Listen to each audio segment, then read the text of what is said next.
નમસ્કાર મિત્રો, આજે ફરીથી એક નવા ઉપયોગી વિડીયો સાથે આપની યુટ્યુબ ચેનલ સ્વરોજગાર ટિપ્સમાં આપનું હાર્દિક સ્વાગત છે।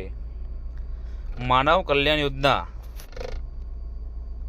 2024 અંતર્ગત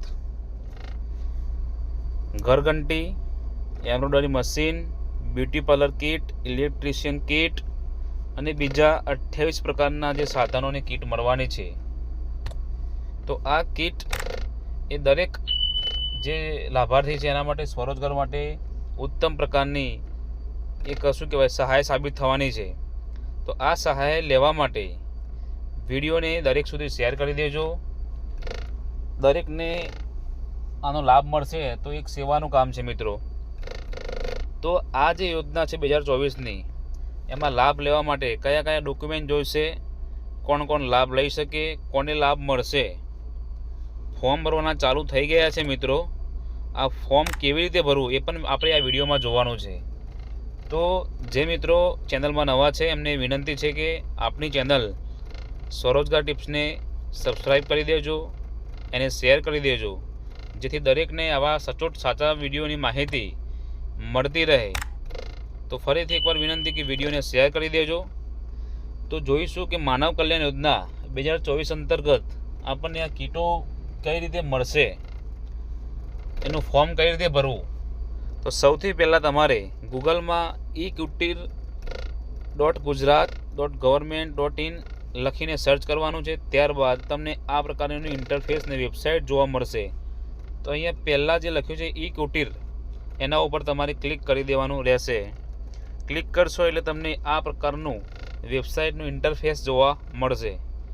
તો જે મિત્રો પહેલેથી આ પોર્ટલ ઉપર રજિસ્ટર છે એમને અહીંયા એમની યુઝર આઈડી, પાસવર્ડ અને કેપ્ચા કોડ નાખીને લોગિન કરી દેવાનું છે ફોર્મ ભરવા માટે। પરંતુ જે મિત્રો ફર્સ્ટ ટાઈમ આનો લાભ લેવા નથી રહ્યા છે, મતલબ કે આનો લાભ એમને જોઈએ છે ફર્સ્ટ ટાઈમ આ પોર્ટલ ઉપર, તો એમને અહીંયા આઈડી અને પાસવર્ડ બનાવવો પડશે। તો આઈડી પાસવર્ડ માટે રજિસ્ટ્રેશન કેવી રીતે કરવું એના માટે તમારે અહીંયા નીચે અહીંયા લખેલું છે કે click here new registration, individual registration. તો અહીંયા ક્લિક કરશો, અહીંયા ક્લિક ઉપર, તો અહીંયા તમને આ પ્રમાણેનું રજિસ્ટ્રેશન ફોર્મ ખુલી જશે। તો અહીંયા તમારે શું કરવાનું છે કે તમારું આધાર કાર્ડમાં જેવું નામ છે એવું જ નામ અહીંયા ટાઈપ કરવાનું છે। જે કેપિટલ અક્ષર હોય ને જે સ્મોલ અક્ષર હોય એ પ્રમાણે અંગ્રેજીમાં ટાઈપ કરવાનું છે। અહીંયા તમારો આધાર કાર્ડ નંબર ટાઈપ કરવાનો છે, સ્ત્રી પુરુષ સિલેક્ટ કરવાનું છે, એમની જન્મ તારીખ અહીંયા લખવાની છે, મોબાઈલ નંબર લખવાનો છે, ત્યારબાદ ઈમેલ આઈડી લખવાનું છે, ના હોય તો ચાલશે, અને પાસવર્ડ ક્રિએટ કરવાનો છે। પાસવર્ડ ક્રિએટ મતલબ કેવું છે કે જે તે તમારું નામ હોય, સમજો કે કોઈ સંજય છે તો અહીંયા એસ કેપિટલ, એ સ્મોલ, પહેલો અક્ષર કેપિટલ અને બાકીના બધા સ્મોલ અક્ષર, ત્યારબાદ @123 આવું લખીને પાસવર્ડ, ફરીથી પાસવર્ડ લખીને અહીંયા કેપ્ચા કોડ ફિલ કરીને તમારે નોંધણી કરવાની રહેશે। તો આ મુજબ તમે નોંધણી કરશો મિત્રો એટલે તમારો આઈડી અને પાસવર્ડ તમને પોર્ટલ દ્વારા તમારા SMS આવશે અને અહીંયા ફોર્મ ભરતી વખતે તમને બતાવશે। દરેક મિત્રોને ખાસ જણાવવાનું કે આ ફોર્મ તમે તમારા મોબાઈલથી પણ ભરી શકો છો। તો આ જ પ્રમાણે તમારે સ્કીપ કર્યા વગર વિડીયોને જોવાનો છે, સ્ટેપ બાય સ્ટેપ આ મુજબ પ્રોસેસ કરશો તમારું ફોર્મ ભરાઈ જશે અને એકદમ સચોટ માહિતી તમે તમારી નાખી શકશો। જો તમારી પોર્ટલમાં કોઈ ખોટી માહિતી નાખશો અથવા કોઈ જગ્યાએ ફોર્મ ભરાવો છો તો તમારે ધ્યાન રાખવાનું છે કે માહિતી બધી સાચી જાય, નહીં તો એનો લાભ મળશે નહીં। માટે એવું ટ્રાય કરવાનું કે જાતે જ હવે ફોર્મ ભરવાના છે। તો અહીંયા આઈડી અને પાસવર્ડ તમને મળી જાય ત્યારબાદ ફરીથી તમારે મેન પેજ ઉપર આવી જવાનું છે અને અહીંયા આઈડી લખવાનું છે, ત્યારબાદ પાસવર્ડ, કેપ્ચા ડાયલ કરીને અહીંયા લોગિન ઉપર ક્લિક કરવાનું રહેશે। તો લોગિન થશો એટલે તમને આ પ્રમાણે જે તમે નામ લખ્યું હશે એ નામ અહીંયા તમને તમારું બતાવશે, નામ બતાવશે। ત્યારબાદ તમારે અહીંયા જે 3 ઓપ્શન આપેલા છે એમાંથી તમારે માનવ કલ્યાણ યોજના એના ઉપર તમારે ક્લિક કરવાનું છે। ત્યાં ક્લિક કરશો એટલે તમને આ જે યોજના છે એની તમને ટૂલ કિટ્સ કયા કયા ફિલ્ડમાં મળવાની છે અને એની પાત્રતા બતાવેલી છે મિત્રો। તો તમે જુઓ કે ઉંમર જોઈએ ઉમેદવારની 18 થી 60 વર્ષ, અને જે ગ્રામ્યમાં રહે છે એમને 0થી સ્કોર ધરાવતા લાભાર્થીના આવકનો દાખલો રજૂ કરવાનો રહેશે. બરાબર. અહીંયા તમે મિત્રો જુઓ કે ગ્રામ્ય વિસ્તારના લાભાર્થીઓ માટે જિલ્લા ગ્રામ વિકાસની વિભાગની ગરીબી રેખાની યાદીમાં સમાવેશ થયેલો હોવો ફરજિયાત છે, અથવા જો બીપીએલ ના હોત તો એમને દાખલો રજૂઆત કરવાનો રહેશે. જે લોકો બીપીએલ નથી એમને અહીંયા આવકનો દાખલો રજૂ કરીને ફોર્મ ભરી શકે છે. જે શહેરમાં લોકો રહે છે એમને આ પ્રમાણેનું જે છે કે અરજદારના કુટુંબની વાર્ષિક આવક 6 લાખ સુધી હોવી જોઈએ, અને મામલતદાર અથવા નગરપાલિકાના જે હોય એમના દ્વારા જે બીપીએલમાં નથી એમને આવકનો દાખલો રજૂ કરીને ફોર્મ ભરી શકે છે. તો અહીંયા એવું નથી મિત્રો કે માત્ર બીપીએલ લોકો જ અહીંયા ફોર્મ ભરી શકે છે. તમામ લોકોનો લાભ લઈ શકે છે અને પોતે પોતાનો ધંધો બિઝનેસ આગળ વધારી શકે છે. તો અહીંયા દૂધ નહીં વેચનાર એટલે કે પાર્લરવાળા મિત્રો, જે બહેનો ભરતકામનું કામ કરી રહી છે, જે બહેનો બ્યુટી પાર્લરનું કામ કરી રહી છે, પાપડ બનાવી જે ગૃહ ઉદ્યોગ ચલાવી રહ્યા છે તે લોકો, જે લોકો ગેરેજ ચલાવે છે, સર્વિસ રિપેરિંગનું, પ્લમ્બરની જે લોકો કારીગર છે એ, સેન્ટિંગ કરતા લોકો અને ઇલેક્ટ્રિકનું કામ કરતા લોકો, આના સિવાય બીજા 28 પ્રકારના ફિલ્ડમાં કામ કરતા લોકો આ કીટોનો લાભ લઈ શકે છે. તો મિત્રો અહીંયા આ જે પાત્રતા છે એમાં તમારે વાંચીને અહીંયા ઓકે ઉપર ક્લિક કરવાનું રહેશે. અહીંયાથી તમારે એક સેલ્ફ ડિક્લેરેશન ફોર્મ ડાઉનલોડ કરી લેવાનું છે. તમે ક્લિક કરશો એટલે તમારે ડાઉનલોડ થઈ જશે.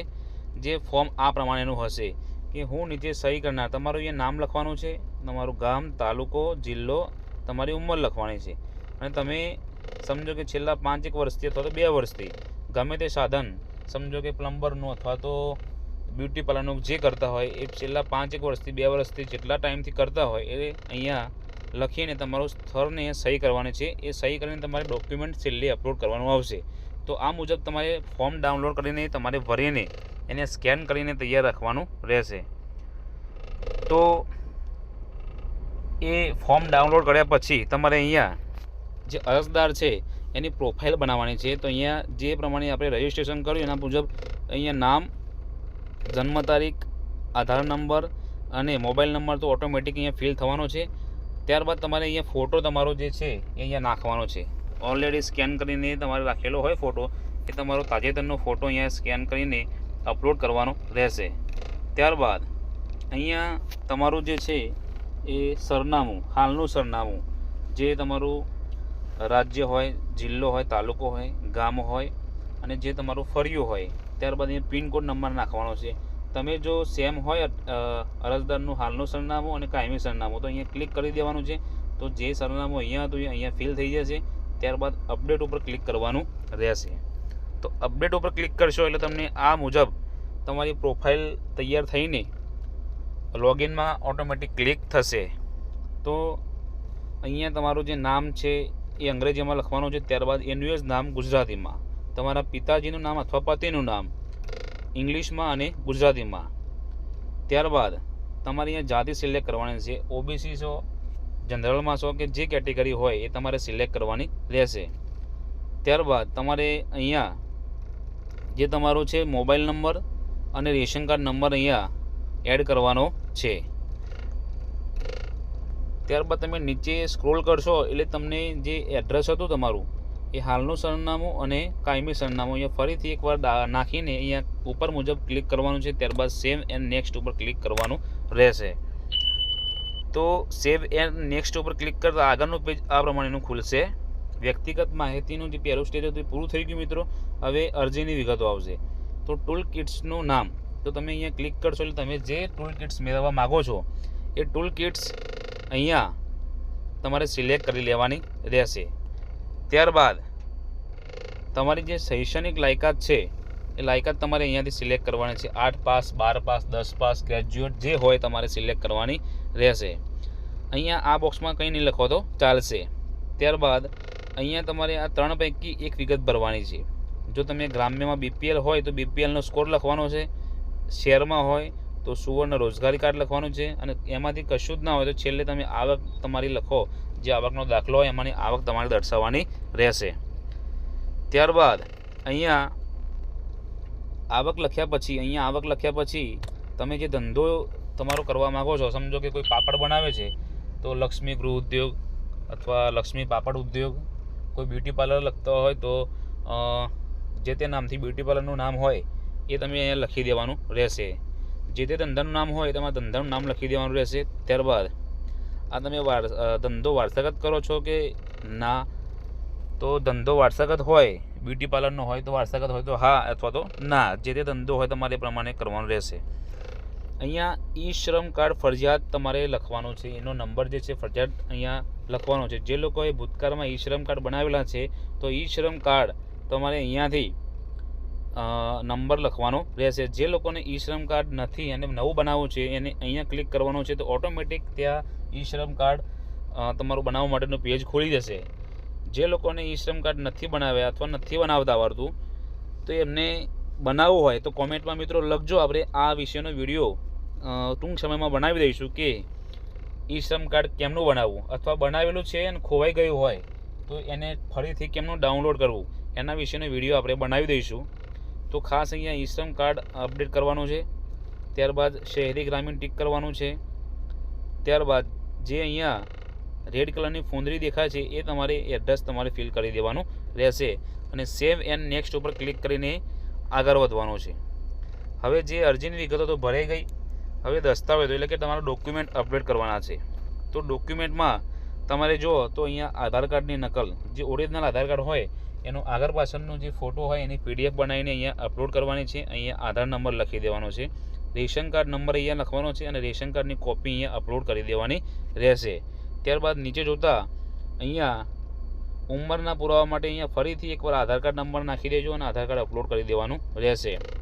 સેલ્ફ ડિક્લેરેશન ફોર્મ હમણાં આપણે જે ડાઉનલોડ કર્યું હતું એ અહીંયા અપલોડ કરી દેવાનું રહેશે. ઈ શ્રમ કાર્ડ જે છે એ કેવી રીતે ડાઉનલોડ કરવું એનો વિડીયો આપણે બનાવી દઈશું, પરંતુ કોમેન્ટ અવશ્ય કરજો. અને મિત્રો તમને વિનંતી કે જો વિડીયો તમને ગમતો હોય તો લાઇક કરી દેજો અને દરેક સુધી શેર કરી દેજો તો દરેકને આનો લાભ મળે. અને કોઈ સજેશન હોય તો કોમેન્ટમાં અવશ્ય જણાવજો. અહીંયા ઈ શ્રમ કાર્ડનો નંબર અને એ કોપી અહીંયા અપલોડ કરવાની છે. ત્યારબાદ જાતિનો દાખલો, અહીંયા જાતિનો દાખલાનો નંબર લખવાનો છે અને એ અપલોડ કરવાનો રહેશે. ત્યારબાદ અહીંયા કીધું છે કે ગ્રામ્ય વિસ્તારના BPLનો દાખલાનો સ્કોર અથવા એ BPLનો દાખલો ના હોય તો છેલ્લે આપણે કીધું એમ કે આવકનો દાખલો જે છે એ દાખલાનો નંબર અને દાખલો અપલોડ કરવાનો રહેશે. તો અહીંયા આટલા ડોક્યુમેન્ટ વ્યવસ્થિત અપલોડ થઈ જાય તો એના એ પછી અહીંયા સેવ એન્ડ નેક્સ્ટ ઉપર ક્લિક કરીશું. આ બધા જ જે ડોક્યુમેન્ટ છે એની PDF 10 MBથી ઓછી રાખીને તમારે અપલોડ કરી દેવાની રહેશે.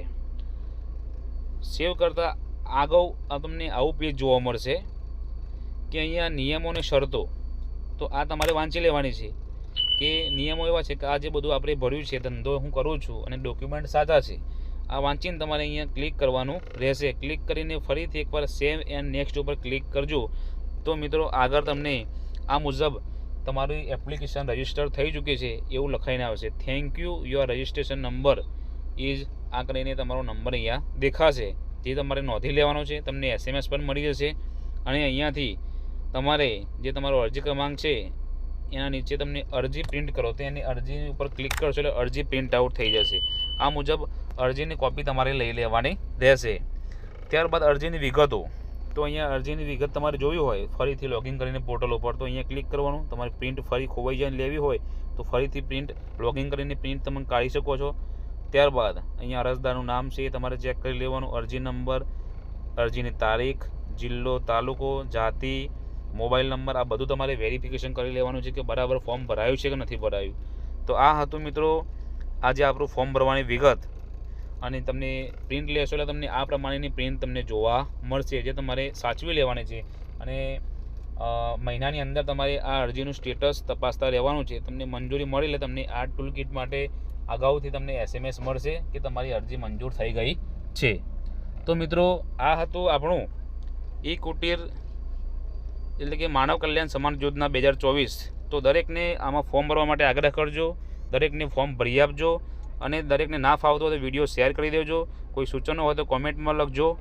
તો ફરીથી એક નવા વિડીયો સાથે મળીશું. ત્યાં સુધી આવજો.